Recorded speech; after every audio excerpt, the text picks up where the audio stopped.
gonna show you. I'm gonna show you another guitar here. What a surprise! All right, this is a Nautilus, and it's called the Nautilox because it's named after Tom Bowersox, who ordered this guitar. Now, Tom is really sort of like the inspiration behind this guitar.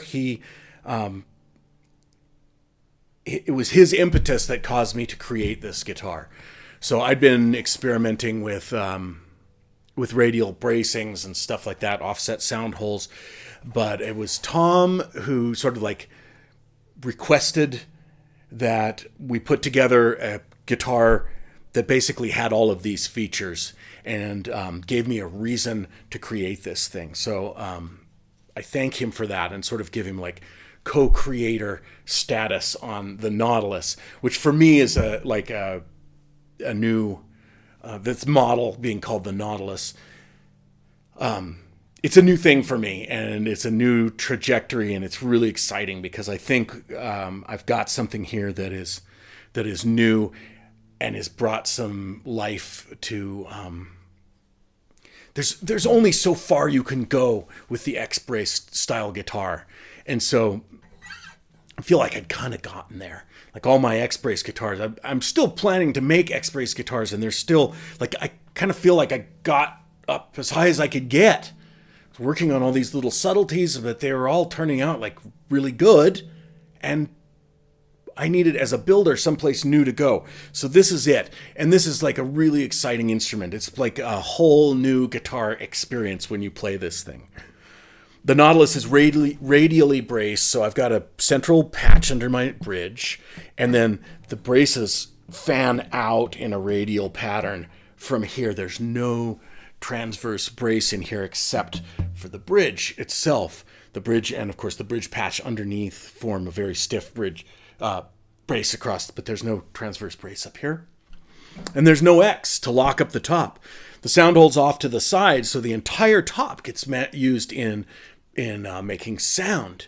This makes this guitar super efficient and loud. It's like 30% more guitar. The sound hole here off to the side is also incorporates, it cuts down into the side just a little bit here, and this creates, I call it my 3D sound port, which is kind of dorky, but because it's not just in these two dimensions, it's also in this dimension.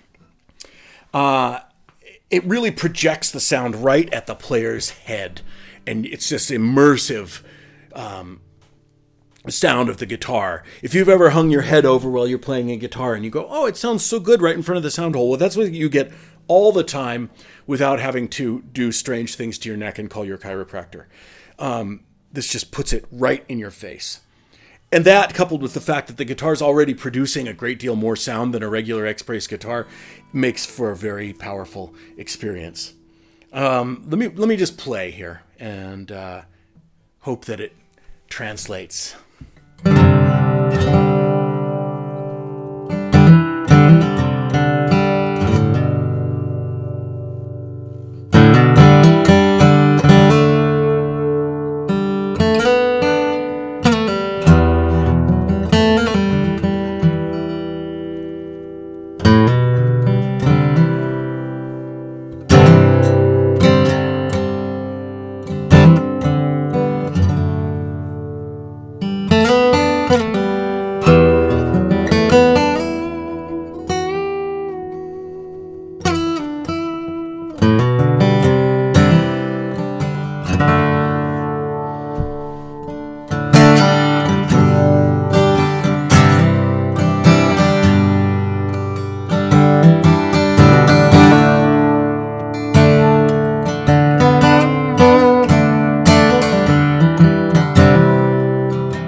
can hear there, and you would expect from a Brazilian rosewood guitar, there's a lot of sustain.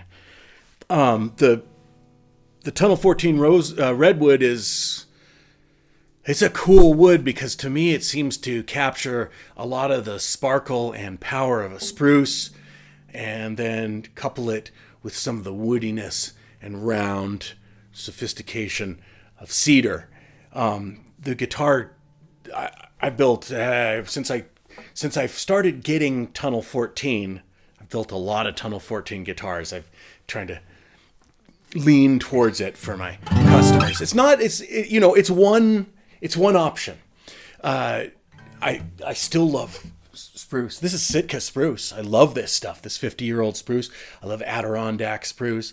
I love a good example of any topwood.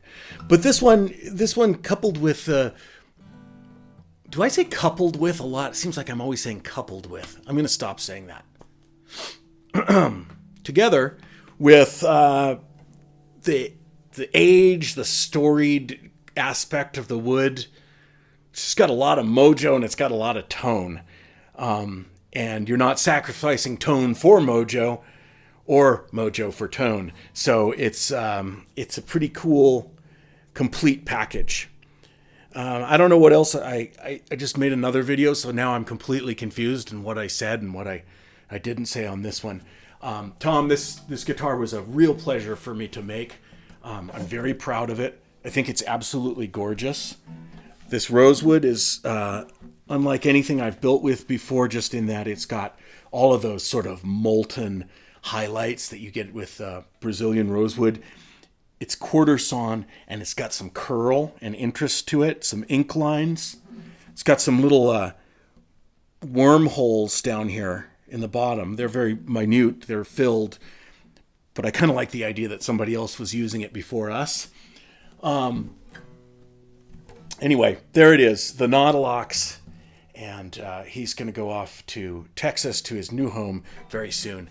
Thanks for watching. I'm probably going to do another video where I compare these two because they're made, although they're brothers and they're made, like their bones are the same, they have different woods, and as a result they sound different. So I'll also do that video. So thanks for watching. Bye-bye.